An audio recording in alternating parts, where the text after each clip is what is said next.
আল্লাহ নবী বলে কান্না করো কেন? লিমা তাবিকি, তুমি কান্না করো কেন?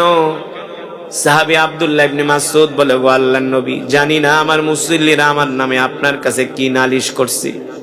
আল্লাহর নবী সাহাবীকে কাছে নিয়ে আদর করে বলে, শোনো, তোমার মুসল্লিরা আমার নামে নালিশ করছে তুমি নাকি প্রতিদিন ফজরের নামাজের শেষ রাকাতে সূরা ইখলাস তেলাওয়াত করো। সাহাবী বলে, গো আল্লাহর নবী, ঠিকই বলছে, আমি প্রতিদিন ফজরের নামাজের শেষ রাকাতে সূরা ইখলাস তেলাওয়াত করি। আল্লাহর নবী ডাক দিয়া বলে, সাহাবী রে, সাহাবী, কোরআনুল কারীমের মধ্যে এত সূরা থাকতে এই সূরা তুমি কেন প্রতিদিন ফজরের নামাজের শেষ রাকাতে তেলাওয়াত করো? সাহাবী আব্দুল্লাহ ইবনে মাসউদ ডাক দিয়া বলে, গো আল্লাহর নবী, কোরআনুল কারীমের মধ্যে অনেক সূরা আছে, কিন্তু সূরাতুল ইখলাস এমন একটা সূরা যেই সূরার মধ্যে সবচেয়ে বেশি আমার আল্লাহ তাআলার প্রশংসা করা হয়েছে। জোরে বলেন সুবহানাল্লাহ। বিসমিল্লাহির রহমানির রহিম, কুল হুয়াল্লাহু আহাদ। আল্লাহ কয়জন? জোরে বলেন। মুসলমানদের আল্লাহ একজন, আমাদের রব একজন, ঠিক কিনা বলেন? কিন্তু হিন্দুদের দেবতা হলো 33 কোটি। কয় কোটি? আর আমাদের আল্লাহ হলেন আল্লাহুস সামাদ। আমাদের আল্লাহ কারো মুখাপেক্ষী না। এই যে আজকে ভূমিকম্প হইল, আল্লাহ যদি মনে করেন 1 কোটি 2 কোটি 3 কোটি কিংবা 3 জনই যদি আল্লাহ থাকতো,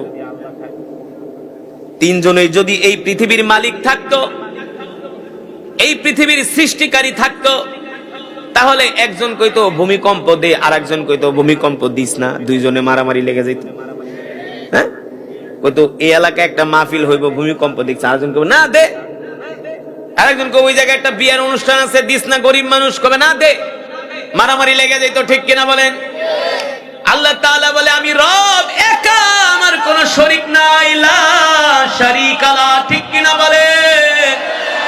আমি আল্লাহ যা ইচ্ছা করি তাই করি, আমি আল্লাহ যা চাই তাই করি। ইন্নামা আমরুহু ইদা আরাদা শাইআন আইয়াকুলা লাহু কুন ফায়াকুন, ঠিক কিনা বলেন? আল্লাহ তাআলা বলে, আমি যা ইচ্ছা করি, যা চাই তাই করি, আমি আল্লাহ কারো কাছে মুখাপেক্ষী না, আমি আল্লাহ কারো কাছে জবাবদিহি করি না, ঠিক কিনা বলেন? কেউ আমার সমকক্ষ নয়। আল্লাহুস সামাদ, আমার রব কারো কাছে ঠেকানা। লাম ইয়ালিদ ওয়া লাম ইউলাদ ওয়া লাম ইয়াকুল লাহু কুফুয়ান আহাদ। আল্লাহ কাউকে জন্ম দেন নাই এবং কারো থেকে তিনি জন্ম নেন নাই। সুবহানাল্লাহ বলেন। সাহাবী আব্দুল্লাহ ইবনে মাসউদ বলেন, ওগো আল্লাহ, ওগো আল্লাহর নবী, কোরআনুল কারীমের মধ্যে 114টা সূরা আছে, কিন্তু সূরাতুল ইখলাস এমন একটা সূরা যেই সূরার মধ্যে আল্লাহ তাআলার সবচেয়ে বেশি গুণ বর্ণনা করা হয়েছে। এই কারণে আমি আব্দুল্লাহ ইবনে মাসউদ এই সূরাটাকে বেশি ভালোবাসি। সুবহানাল্লাহ বলেন। এই সূরাটাকে আমি এই কারণে সবচেয়ে বেশি, কারণ আমি মনে করি যদি আমি আজকে মারা যাই ফজরের পরে, তাহলে জীবনে আর কোনোদিন এই সূরাটা পড়তে পারবো না। এই মহব্বতে আমি এই সূরাটা তেলাওয়াত করি। আল্লাহ রাসূল মুস্কি হাসি দিয়া বলে, সাহাবী রে, তুমি যে সূরাতুল ইখলাস তেলাওয়াত করো, এই কারণে শুধু তুমি খুশি না, গতকাল রাত্রে আল্লাহ জিবরাইলকে আমার কাছে পাঠায় দিছে, আর জিবরাইল আইসা বইলা গেছে, ওগো আল্লাহর নবী, প্রতিদিন যে ফজরের নামাজের শেষ রাকাতে আব্দুল্লাহ ইবনে মাসউদ সূরাতুল ইখলাস তেলাওয়াত করে, বেশি বেশি এই সূরাটা তেলাওয়াত করে, এই কারণে শুধু আব্দুল্লাহ ইবনে মাসউদ খুশি না, স্বয়ং আসমানের মালিক, জমিনের মালিক, আরশের মালিক আল্লাহ তার উপর খুশি হয়ে গেছে। স্বয়ং আল্লাহ খুশি হয়েছে তার উপর। আল্লাহর নবী বলে, শুধু আল্লাহ তাআলাই খুশি না, আমিও তোমার উপর খুশি। আল্লাহর নবী বলে, শুধু আমি খুশি না, ফেরেশতারাও তোমার উপর খুশি। জোরে বলেন সুবহানাল্লাহ। এই সূরাতুল ইখলাস এমন একটা সূরা, তিরমিজির বর্ণনায় আসছে, কেউ যদি এই সূরা প্রতিদিন ফরজ নামাজের পরে 3 বার তেলাওয়াত করে, আল্লাহর নবী বলেন তার ইন্তেকালের সাথে সাথে আল্লাহ তাআলা তাকে বিনা হিসাবে জান্নাত দিয়ে দিবে। কেউ কেউ যদি এই সূরা প্রতিদিন 50 বার তেলাওয়াত করে, আল্লাহর নবী বলেন তার ইন্তেকালের পরে তার জানাজায় 70,000 ফেরেশতা এসে শামিল হবে। আল্লাহু আকবার। সূরাতুল ইখলাস এমন একটা সূরা, কেউ যদি এই সূরা 1000 বার তেলাওয়াত করে, কয় হাজার বার, আল্লাহ তাআলা তার জন্য রিজিকের 300টা দরজা খুইলা দেয়। কয়শটা দরজা? যদি বিশ্বাস না হয় আগামীকাল থেকে এই সূরার আমল করতে থাকেন। আপনার যদি চাকরি না হয়, আল্লাহ চাকরির ব্যবস্থা করে দিবে। আমি আরেকটা মসজিদে জুমা পড়াই, গাজীপুর মাওনা হাজী আব্দুল সাত্তার জামে মসজিদ, বাংলাদেশের নামকরা মসজিদ। 2 জুমা পড়াই। ওই মসজিদে একটা যুবক আইসা শুধু বলে, হুজুর আমার চাকরিও নেই, আমাকে একটু দোয়া করেন। আমি বলি, শোনো, আমি তোমার একটা আমল দিতে পারবো, তুমি পারবা করতে? হুজুর আমি করব। আমি বললাম, তুমি সূরাতুল ইখলাস 1000 বার তেলাওয়াত করবা, 40 দিনে আমলটা করো, দেখো। 40 দিন লাগে নাই, 2-3 সপ্তাহ আমল করার পর হুজুর আমার বাংলাদেশের একটা নাম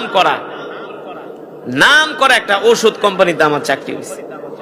আমার ফার্স্ট স্টার্টিং স্যালারি হচ্ছে 40,000 টাকা।